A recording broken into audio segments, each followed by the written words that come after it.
चलिए माननीय मंत्री जी। माननीय अध्यक्ष महोदय, हम सबको बहुत डिटेल में जाने का भी आवश्यकता नहीं है। कमेटी के बारे में उसका जिक्र काफी हो चुके हैं, लेकिन मैं इतना कहना चाहता हूं कि जो कमेटी इस बार दोनों सदन लोकसभा राज्यसभा मिला करके ज्वाइंट कमेटी में वक्फ अमेंडमेंट बिल पे जो चर्चा हुई है, आज तक भारत के संसदीय इतिहास में इतना व्यापक रूप से चर्चा, कंसल्टेशन और समय कभी नहीं दिया है। इसलिए मैं जो ज्वाइंट कमेटी में जितने मेंबर्स दोनों सदनों के लोकसभा और राज्यसभा में जो सदस्य उस कमेटी में थे, मेरे तरफ से सरकार की ओर से मैं धन्यवाद देता हूं, अभिनंदन करना चाहता हूं। अध्यक्ष महोदय जी, कुल मिलाकर के 97,27,772 याचिकाएं ऑनलाइन, फिजिकल, मेमोरेंडम के रूप में, रिक्वेस्ट के रूप में और सुझाव के रूप में पूरे तरह से सरकार ने देखा है। वो जेपीसी के माध्यम से हो या डायरेक्ट दिया हो, हमने सब उसको देखा है। इससे बड़ा कभी भी, इससे ज्यादा संख्या में किसी भी बिल के ऊपर में लोगों का याचिकाएं नहीं आया आज तक।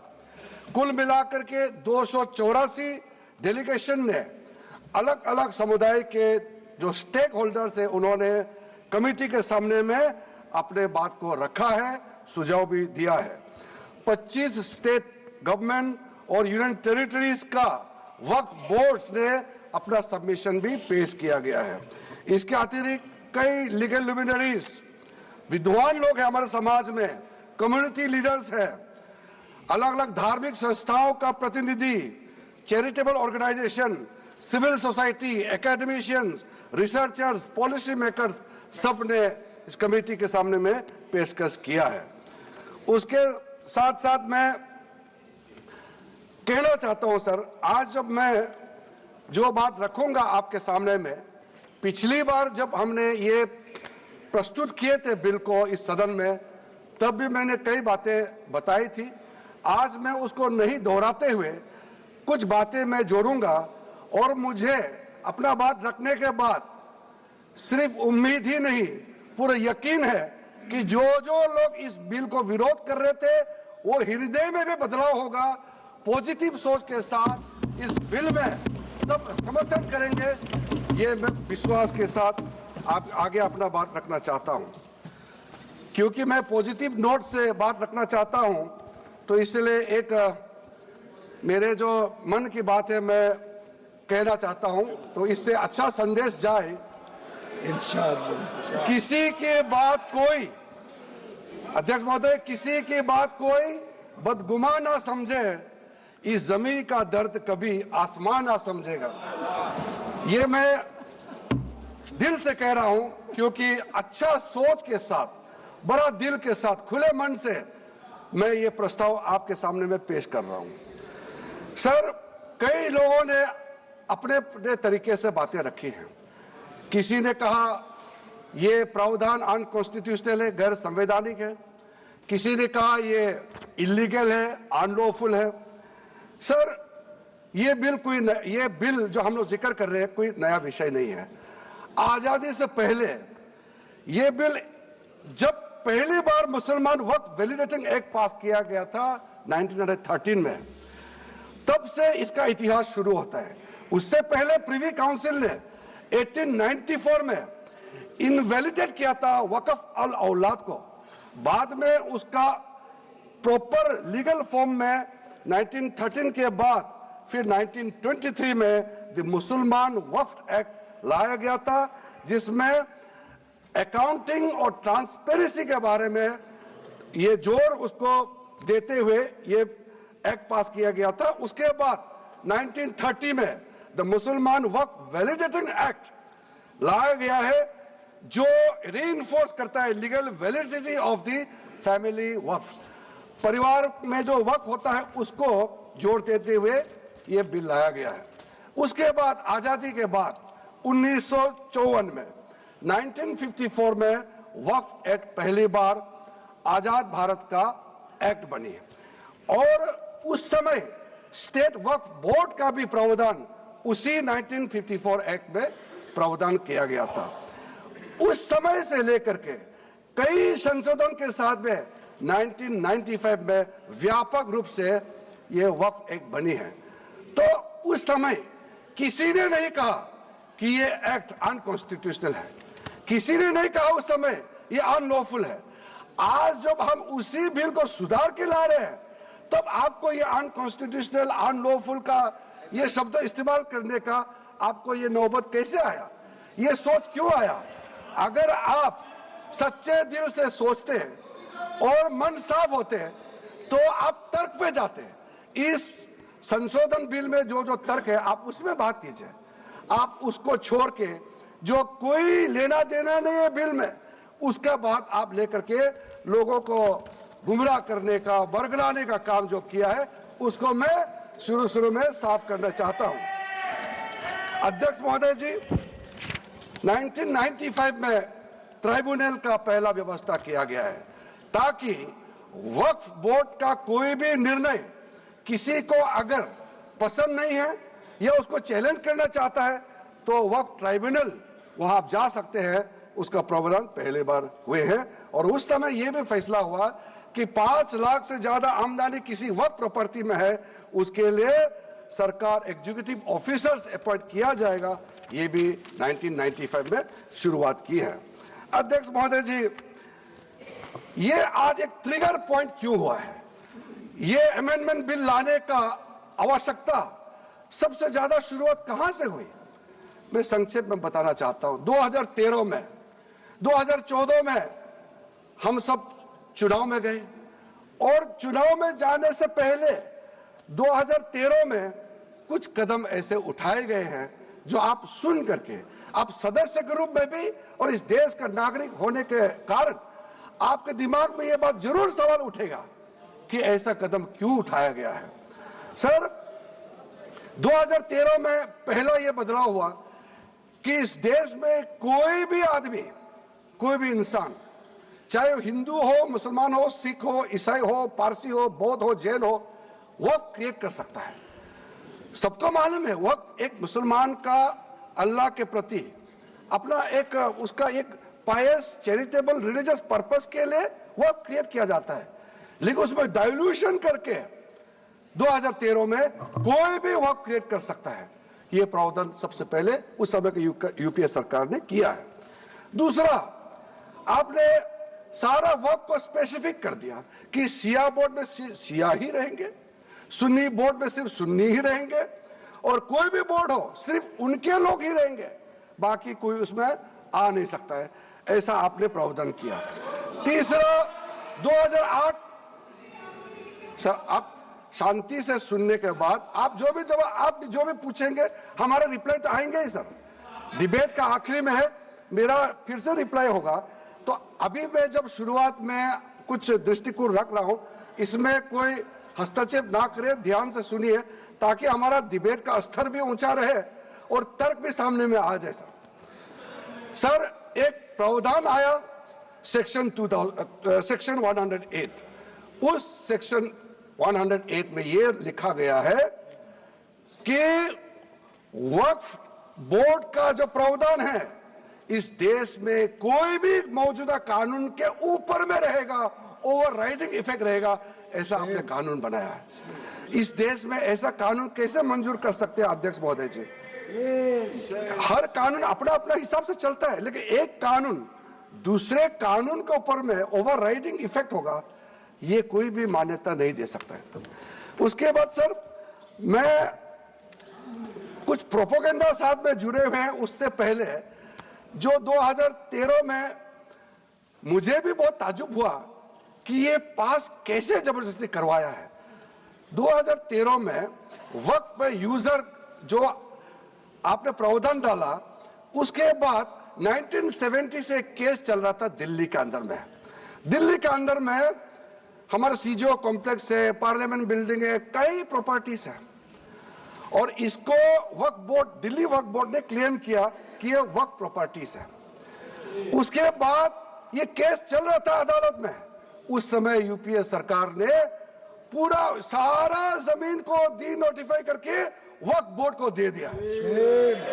123 प्रॉपर्टी। अगर आज हम ये संशोधन लेके नहीं आते तो जिस सदन में हम बैठे हैं, ये पार्लियामेंट बिल्डिंग, इसको भी क्लेम किया जा रहा था। एयरपोर्ट, बसंत विहार, और अगर नरेंद्र मोदी जी का सरकार नहीं आते, अगर यूपीए का सरकार कंटिन्यू रहता, तो क्या क्या बिल्डिंग को डी नोटिफाई किया जाना था। 123 प्रॉपर्टी को तो डी नोटिफाई किया। मैं रिकॉर्ड में कह रहा हूं, अपने मन से कुछ नहीं कह रहा हूं, मैं ऑफिशियल रिकॉर्ड का बात बता रहा हूं। अध्यक्ष महोदय, आप काहे को उछल रहे हो? मैं अपने से थोड़ी बोल रहा हूं, जो हकीकत बात को बता रहा हूं। आप आराम से बैठ के सुनिए। आपके दल को और आपको सबको बोलने का मौका मिलेगा। माननीय मंत्री जी,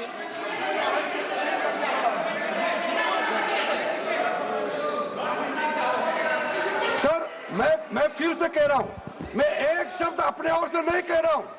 जो घटना है, जो हकीकत है, यही कह रहा हूं। इनको इसमें इतना उछालने का, उत्तेजित होने का कोई मतलब ही नहीं है सर। अध्यक्ष महोदय,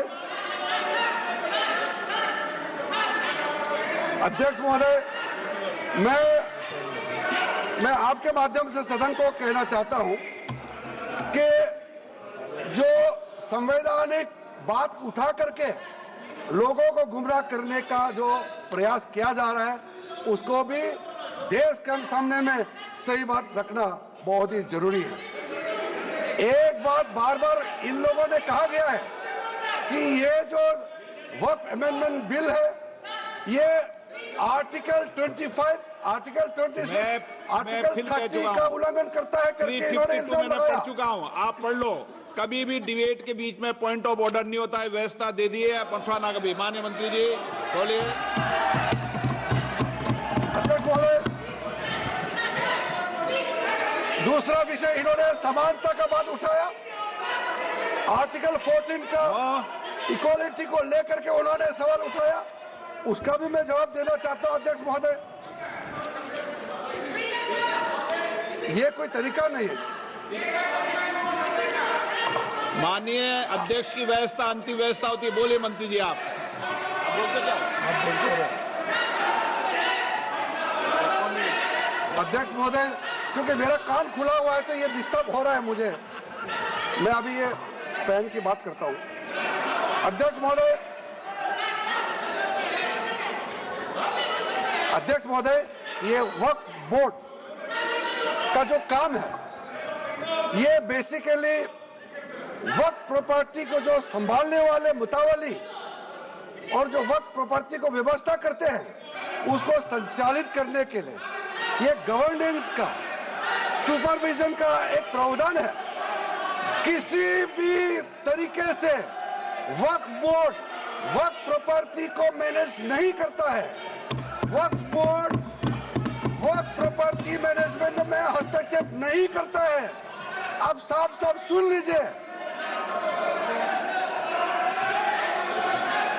अगर इसके पास तर्क नहीं है तो इस तरह यहां डिस्टर्ब करके बहस का स्तर को गिराने से कोई फायदा नहीं है सर। ये कोई तरीका नहीं है सर। बोलते जाओ सर। वक्फ बोर्ड का क्रिएट करना, एक जो वाकिफ होता है, जो अपना विलिंगली वक्फ क्रिएट करता मैंने है। व्यवस्था दे दी है। आप जब समय हो तो बोले नो, प्लीज बैठिए। ये तरीका ठीक नहीं है आपका। बैठिए आप। नो, बैठिए। माननीय मंत्री जी, सूची है 2013 की प्रॉपर्टी निकाल बताना सूची मंगा के देते कहते भी।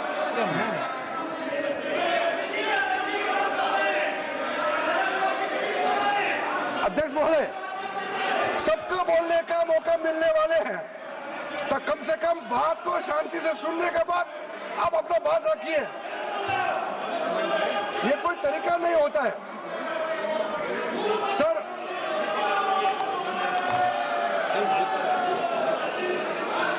अध्यक्ष महोदय, ये जो उन्होंने गुमराह करने का कोशिश किया गया है, ये मैं कुछ केसेस आपको बताना चाहता हूं। सर आप देखिए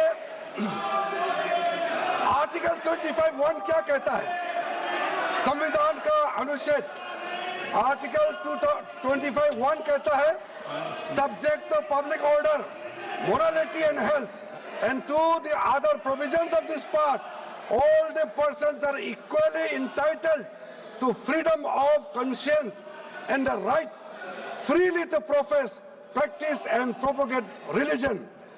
सर, गवर्नमेंट किसी भी धार्मिक व्यवस्था को, किसी भी रिलीजियस इंस्टीट्यूशन, कोई धार्मिक काम में हस्तक्षेप करने नहीं जा रहा है, ना ही वक्फ बोर्ड किसी धार्मिक स्थल का व्यवस्था में कोई भी तरीके से हाथ डालने का प्रावधान है, बिल्कुल नहीं है। सर आप अगर हम कोई नमाज, सर ये क्या झूठ बोल रहे हैं, ये कॉन्स्टिट्यूशन, हम कॉन्स्टिट्यूशन का प्रावधान पढ़ रहे हैं फिर भी झूठ बोल रहे हैं, ये कॉन्स्टिट्यूशन को नहीं मानते हैं।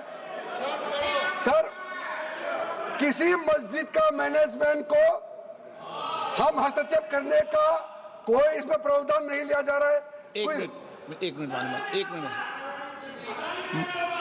माननीय सदस्य, आप भारत की संसद में बैठे हो, गरिमा मर्यादा बनाए रखो, बैठे बैठे टिप्पणी मत करो।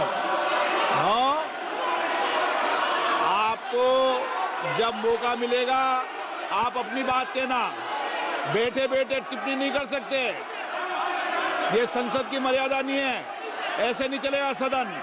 सदन व्यवस्था नियम से चलेगा। किसी भी व्यक्ति को बैठे बैठे कोई भी सदस्य जो बोल रहा हो उसके बीच में टिप्पणी करने का अधिकार नहीं है। माननीय मंत्री जी। अध्यक्ष महोदय जी, ये वक्फ बोर्ड का जो प्रावधान किसी मस्जिद, किसी मंदिर, किसी धार्मिक स्थल का व्यवस्था का कोई लेना देना नहीं है, ये सिंपली एक प्रॉपर्टी का मैनेजमेंट का विषय है।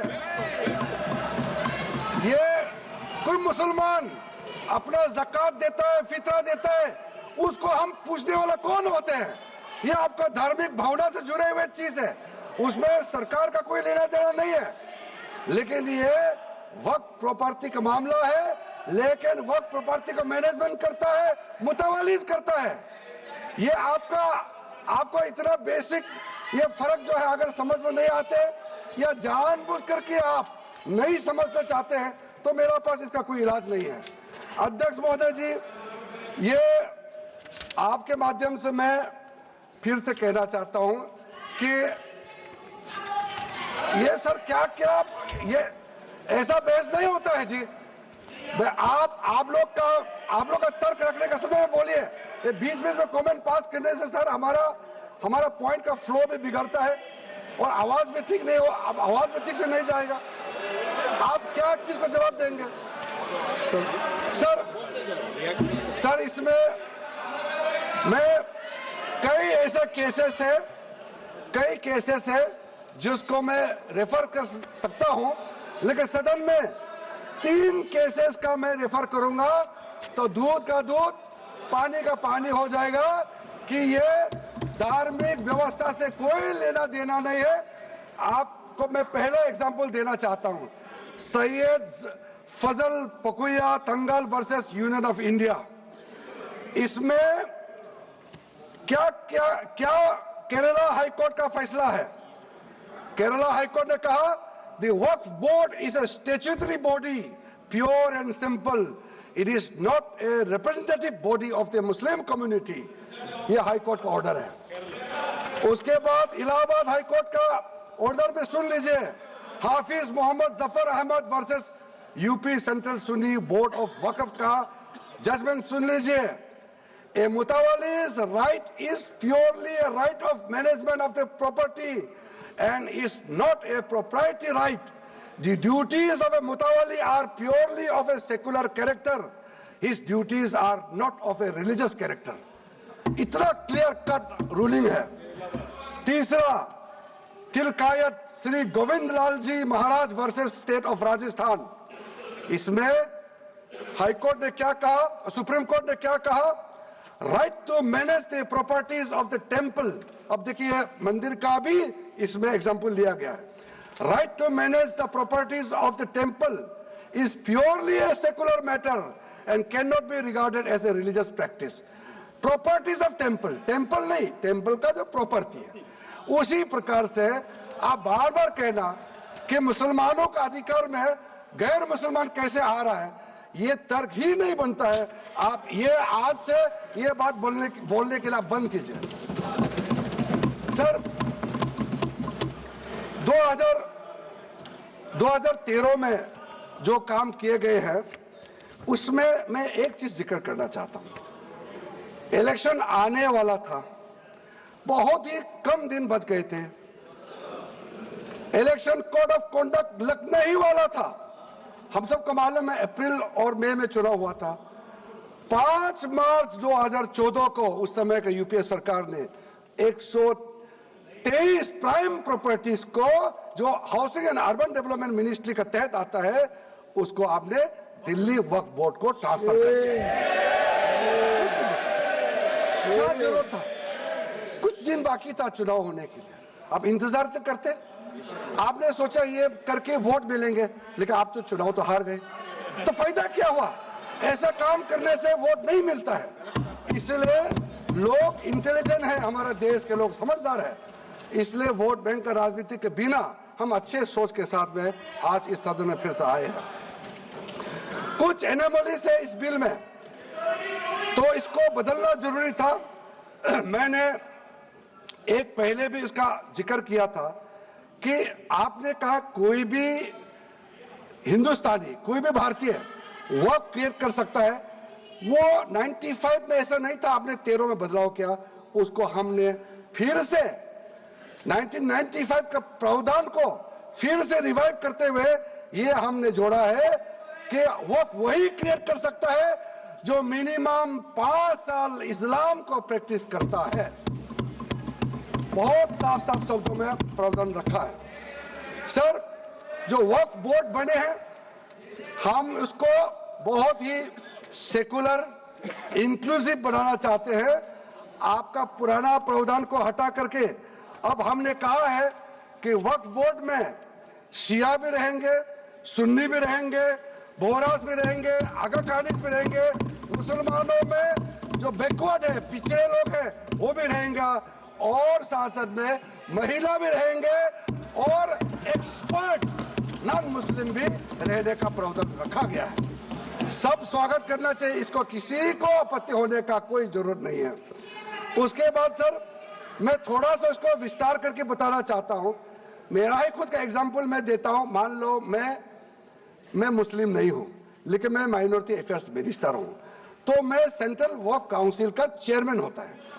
तो मेरे होने के बावजूद उसके बाद टोटल 4 नॉन मुस्लिम हो सकता है वक्फ काउंसिल में मेंबर, और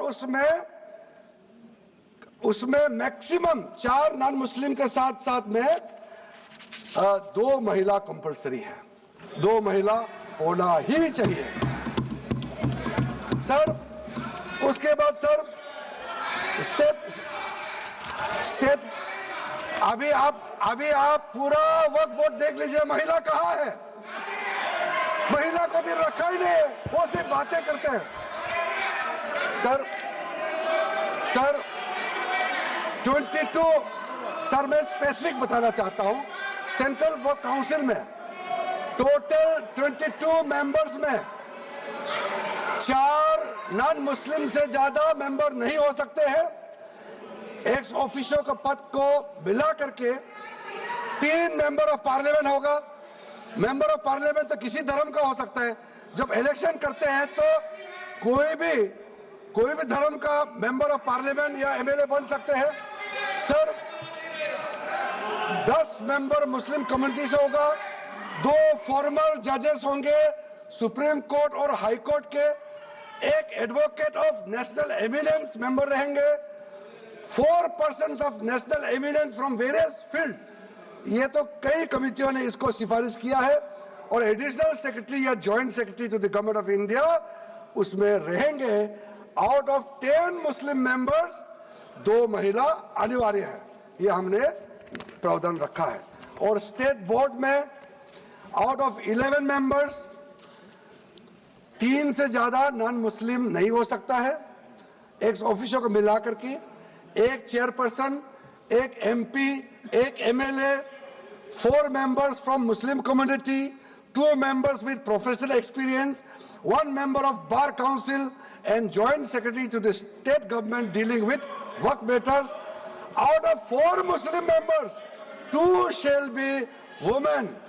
ये हमने रखा है ताकि हमारे बहनों को किसी तरीके से दरकिनार नहीं कर सके। वक्फ एक्ट सर, हमने जो नया प्रावधान रखा है उसमें जितना भी जो आर्बिट्रेरी प्रोविजन जो जरूरी नहीं था उसको हमने सामान्य रूप से देश में और जितना कानून है उसको मिलाते हुए मुख्य रूप से ट्रांसपेरेंसी इन वर्क मैनेजमेंट, सर्वे को अपडेट करने के लिए जो पहले इनसफिशिएंट प्रोविजन था इसमें वक्फ लैंड रिकॉर्ड्स वगैरह में महिलाओं का इनहेरिटेंस राइट्स, बच्चों का राइट, और साथ साथ में कई हजारों केसेस पेंडिंग है ट्राइब्यूनल और कोर्ट्स में, उसको सेटल करने के लिए जो आज लगभग 10,000 से भी ज्यादा केसेस जो पेंडिंग था और कुछ सालों के अंदर में 13 से 30,000 तक 30,000 केसेस पेंडिंग हो चुके हैं, उसको सरलता से सुलह करने के लिए हमने रास्ता खोजा है। एक चीज बार बार आप लोग कहते हैं, हमारे पक्ष के लोग हो या उस साइड के पक्ष के लोग हो या जो सदन से बाहर है, वो एक वक्तव्य देते रहते हैं, मैं उसको सुधारना चाहता हूं। ये कहते हैं कि हमारा देश में लैंड बैंक जो है वक्फ बोर्ड के पास 3rd लार्जेस्ट है। पहला रेलवे, इंडियन रेलवे, फिर इंडियन आर्मी मतलब इंडियन डिफेंस का, और फिर कहता है वक्फ बोर्ड के पास जमीन है। मैं उसको सुधारना चाहता हूं। सर, आप भी तो ट्रेन में चलते हैं, हम लोग भी ट्रेन में चलते हैं, हजारों किलोमीटर ट्रेन का पटरी लगा हुआ है, स्टेशन बना हुआ है। वो ट्रेन का पटरी लगा हुआ है, वो रेलवे का प्रॉपर्टी थोड़ी है, ये तो देश का प्रॉपर्टी है, हम लोग सब चलते हैं उसमें। इसको आप कैसे लगा सकते हैं कि रेलवे के पास इतना है, वक्फ बोर्ड के पास इतना है? वो देश का प्रॉपर्टी है। हमारा डिफेंस के पास कहता है कि 2nd लार्जेस्ट है। डिफेंस के पास जो भी ले रहे, जहां ट्रेनिंग करता है, जहां वो रहता है, या बॉर्डर एरिया में जितना डिफेंस लैंड है वो देश का रक्षा के लिए है। उसको आप कैसे वक्फ प्रॉपर्टी के साथ आप तुलना कर सकते हैं? वक्फ प्रॉपर्टी प्राइवेट प्रॉपर्टी होता है सर। तो इसलिए दुनिया में सबसे ज्यादा वक्फ प्रॉपर्टी हिंदुस्तान में है। सिर्फ हमारा देश में ही नहीं, दुनिया का सबसे बड़ा और सबसे ज्यादा वक्फ प्रॉपर्टी हिंदुस्तान में है। तो फिर ये क्यों है 60 साल तक आप सरकार में रहे हैं, हमारे देश में मुसलमान इतना गरीब क्यों है? जब दुनिया का सबसे ज्यादा वक्फ प्रॉपर्टी हमारा देश में है, तो हमारा गरीब मुसलमानों का पढ़ाई के लिए, मेडिकल ट्रीटमेंट के लिए, स्किलिंग के लिए, इनकम जनरेशन के लिए क्यों काम नहीं हुआ आज तक? बताइए। ये दुनिया का सबसे बड़ा वक्फ प्रॉपर्टी अगर हिंदुस्तान में है, तो उस प्रॉपर्टी से गरीबों का उत्थान के लिए, लोगों का भला के लिए अगर ये सरकार नरेंद्र मोदी जी के नेतृत्व में गरीब मुसलमानों के लिए काम कर रहा है, तो इसमें आपत्ति क्यों होना चाहिए? आप लोग बताइए। इसलिए सर, इसको धर्म जाति से बाहर उतर करके सबको सीधा सीधा अपना दिल से पूछ करके आप सोच के देखिए कि आप जो लोग आज इस बिल को विरोध कर रहे हैं, आज 1 साल 2 साल नहीं, सदियों तक हमारा देश उसको याद रखेगा कौन इस बिल को समर्थन कर रहा है, कौन इस बिल को विरोध कर रहा है। आज चंद वोट के लिए, सत्ता के लिए हमारे मुसलमानों को आपने 70 साल से ज्यादा वोट बैंक बना करके गुमराह किया है। कितना और गुमराह करना चाहते हैं? अब हमारा देश में वोट बैंक की राजनीति नहीं चलेगा। इसलिए मैं कहना चाहता हूं, जब हमारा देश में इतना वक्फ प्रॉपर्टी है, तो इसको हम बेकार में पड़ा रहने नहीं दिया जा सकता है। गरीब मुसलमानों के लिए, आम मुसलमानों के लिए इस्तेमाल करना ही पड़ेगा। उसके लिए आज का ये वक्त संशोधन बिल जरूरत है। अध्यक्ष महोदय जी, हमारे अपने वामसी पोर्टल में, हमारे मंत्रालय के वामसी पोर्टल में हमने रिकॉर्ड देखा है। सचर कमेटी जो आपने बनाया है 2006 में, उन्होंने भी ये बारे में काफी डिटेल में जिक्र किया हुआ है। सर 2006 में 4.9 लाख वक्फ प्रॉपर्टी था और उसका इनकम कितना था मैं बता दो आंकड़ा सर, आप कहेंगे 4.9 लाख वक्फ प्रॉपर्टी में टोटल इनकम था 163 करोड़। कौन खाते थे? 163 करोड़। और आपने 2013 में बदलाव करने के बाद आज इनकम कितना बढ़ा है वो भी मैं बता देता हूं। हो गया 166 करोड़। 3 करोड़ बढ़ा है। कैसे मंजूर कर सकता है हम लोग इस महान सदन में बैठ करके? अगर इतना 10 सालों के बाद भी दुनिया का सबसे ज्यादा प्रॉपर्टी का टोटल इनकम जनरेशन 3 करोड़ बढ़ता है तो ये हम कभी मंजूर नहीं कर सकता अध्यक्ष महोदय। इसलिए उस समय कहा गया था, मैं अभी का नहीं बता रहा हूं, सचर कमेटी समय में भी कहा गया है कि अगर थोड़ा सा एफिशिएंटली मैनेज करता तो 12,000 करोड़ पर ईयर तो उसी समय जनरेट हो जाना चाहिए था नॉर्मल मार्केट रेट से। और 12,000 करोड़ अगर वो प्रॉपर्टी से रेवेन्यू जनरेशन करता है, कितना लाखों करोड़ों मुसलमानों को फायदा होगा, आप सोच के देखिए। इसलिए सर आप लोग भी, मैं अनुरोध करता हूं कि आप लोग भी वक्त के बारे में जानना था, हमारा वामसी पोर्टल को क्लिक करके आप लोग देखिए। सर आज वो 4.9 लाख से बढ़ करके टोटल वक्फ प्रॉपर्टी बन गया है 8.72 लाख। हमारा देश में वक्फ प्रॉपर्टी बन गया है। और आप कल्पना कीजिए 8.72 लाख प्रॉपर्टी वक्फ का है, उसको अगर हम सही तरीके से मैनेजमेंट करता तो हमारा मुसलमानों का ही नहीं है, देश का तकदीर बदल जाएगा। इतना प्रॉपर्टी हमारे पास। अब समझिए चीज को। सर मैंने अभी कई राज्यों का दौरा किया अध्यक्ष महोदय, मैंने कई राज्यों का दौरा किया। मैं एक एग्जांपल आपको जरूर देना चाहूंगा। मैं बहुत इंप्रेस हो गया जब मैं पिछली बार जम्मू कश्मीर गई। जम्मू कश्मीर में हमारा नई वहाँ वक्फ बोर्ड का चेयरपर्सन बनी और मैंने पूछा कि आप जब वक्फ बोर्ड का चेयरमैन बनी तो उस समय क्या हालत थी और आज क्या हालत है। उन्होंने बोला कि सर जब उन्होंने पदभार संभाली तो उसमें कोई इनकम का, कोई व्यवस्था का, रिकॉर्ड का ठीक ठाक कुछ भी नहीं था। और उन्होंने आने के बाद 40 करोड़ रेवेन्यू इनकम उन्होंने जनरेट करना शुरू किया, मुझे बताया। और उसके वजह से वह काफी अच्छा काम कर रहा है। मैं हजरत बल श्राइन भी गए और वहां भी मरम्मत चल रहे हैं। इतना पुराना श्राइन है, दुनिया के लोग आते हैं, बहुत खूबसूरत से उसका सारा आसपास का ब्यूटिफिकेशन का काम भी चल रहा है। अगर अच्छा काम करेगा, रेवेन्यू बढ़ेगा तो सबका फायदा होगा सर। इसलिए सर आप लोग आज बिल को समर्थन करने के बाद मेरे ऑफिस में आइए। 1 साल के अंदर में इसका ट्रांसफॉर्मेशनल इंपैक्ट क्या होता है मैं ही आप लोगों को बता दूंगा। सर वक्फ अमेंडमेंट जो बिल लाए हैं उसमें जेपीसी का कई रिकमेंडेशन है जिसको हमने समर्थन किया है और एक्सेप्ट किया। हमने यहाँ इस बिल में लाया है। इसलिए बोलना कि जेपीसी का आपका कमेटी का बात को माना ही नहीं है, आपका कमेटी का बात नहीं सुना गया है, वो गलत बात है सर। अध्यक्ष महोदय जी, पार्लियामेंट्री कमेटी जब बनता है तो उसका एक अपना सैंक्टिटी होता है और उस कमेटी में खुले बहस हुए हैं।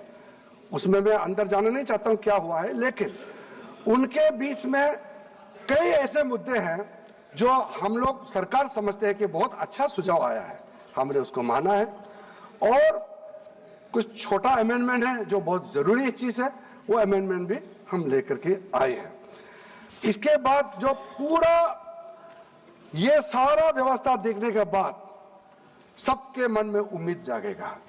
उम्मीद इसलिए जागेगा कि एक नए सवेरा आने वाला है, इसलिए नए एक्ट का नाम भी उम्मीद हो गया है। तो उम्मीद क्यों हुआ है सर, मैं आपको बताना चाहता हूं। ये जो unified Waqf management, empowerment, efficiency and development, full form उम्मीद है, इसका रखने का पीछे कारण है सर। ये उम्मीद क्यों है?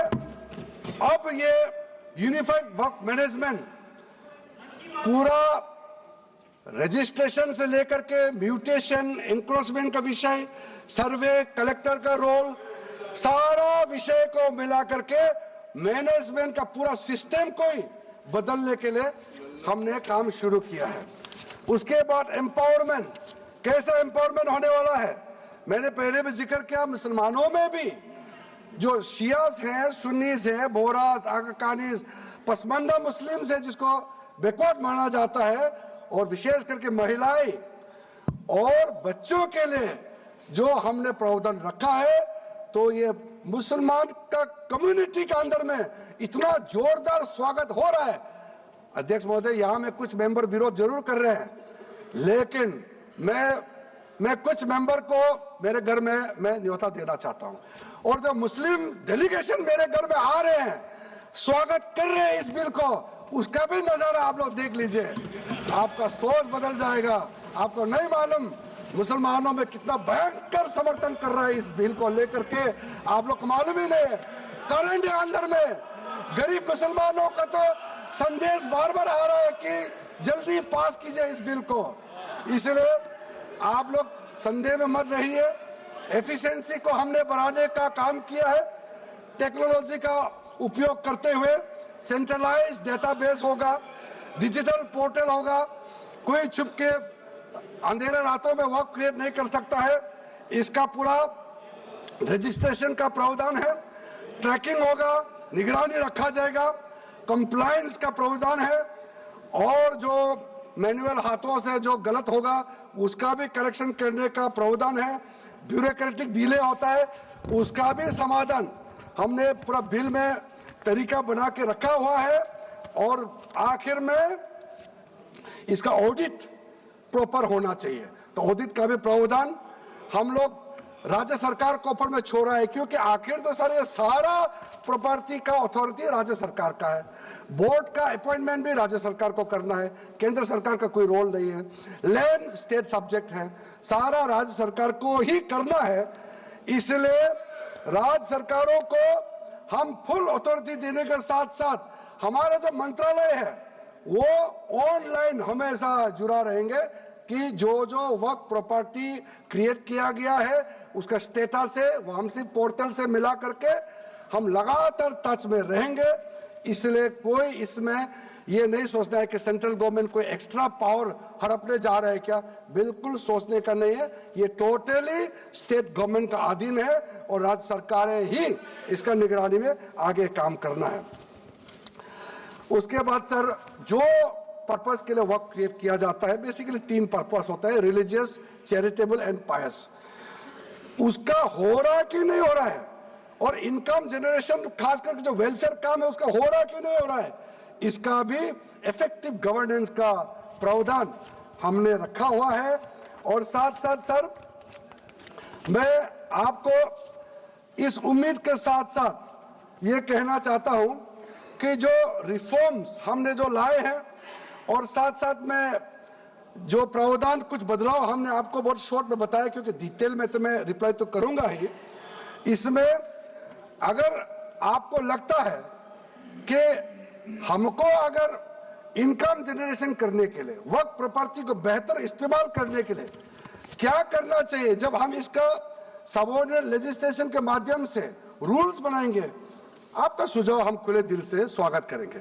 क्योंकि आखिर तो प्रॉपर्टी देश का है, किसी का भी हो, उसको अगर अच्छा से चलाना है तो आप सुझाव देंगे तो हम तो पूरा वेलकम करेंगे उसमें। इसलिए आज मैं मेंबरों के साथ साथ जो कई दरगाह है, कई मस्जिद के इमाम है, कई लोग जो मुझे मिले, उन्होंने भी बहुत अच्छा सुझाव दिया है। उसको डिटेल में मैं यहाँ कहना नहीं चाहता हूँ, लेकिन हम रिकॉर्ड में रखा है। कई अच्छे अच्छे सुझाव हमारे पास आए हैं, वो भी हमने नोट करके रखा है। एक इंपॉर्टेंट पॉइंट को मैं अब आपके सामने भी रखना चाहता हूं।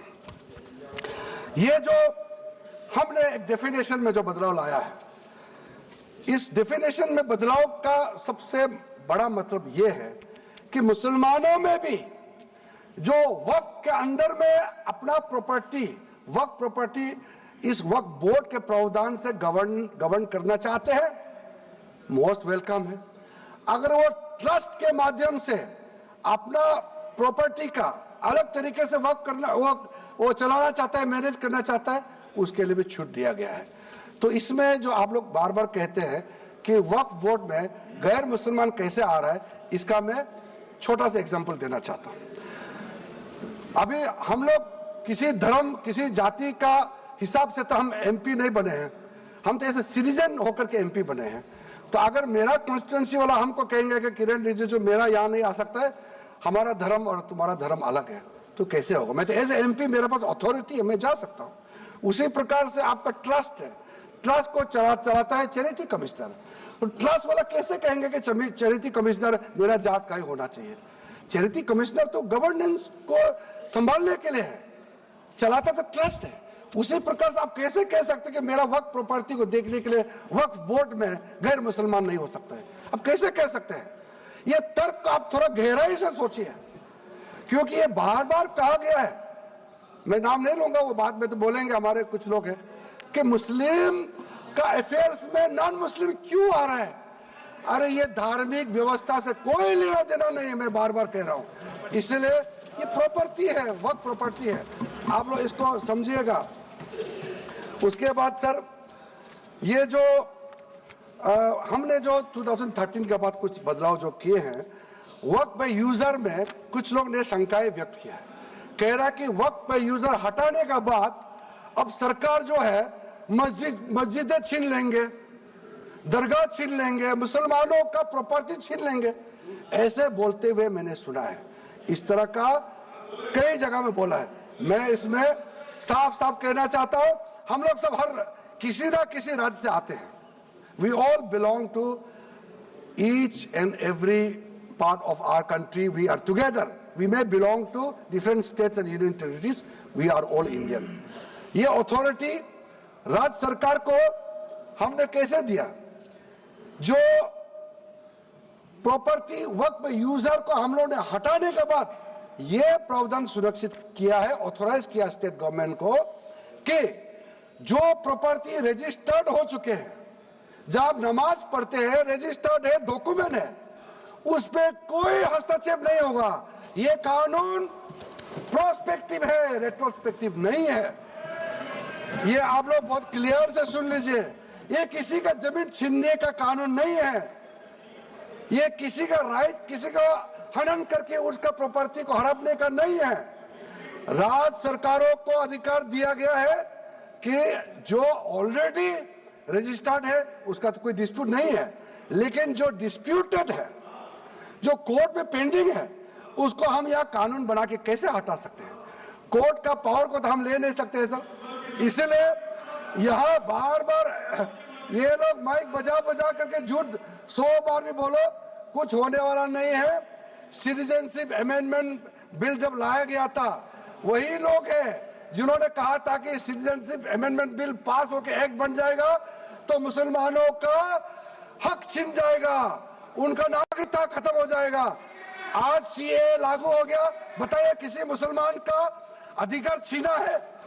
किसी मुसलमान का नागरिकता छीना है? बताइए, क्या आप माफी मांगेंगे?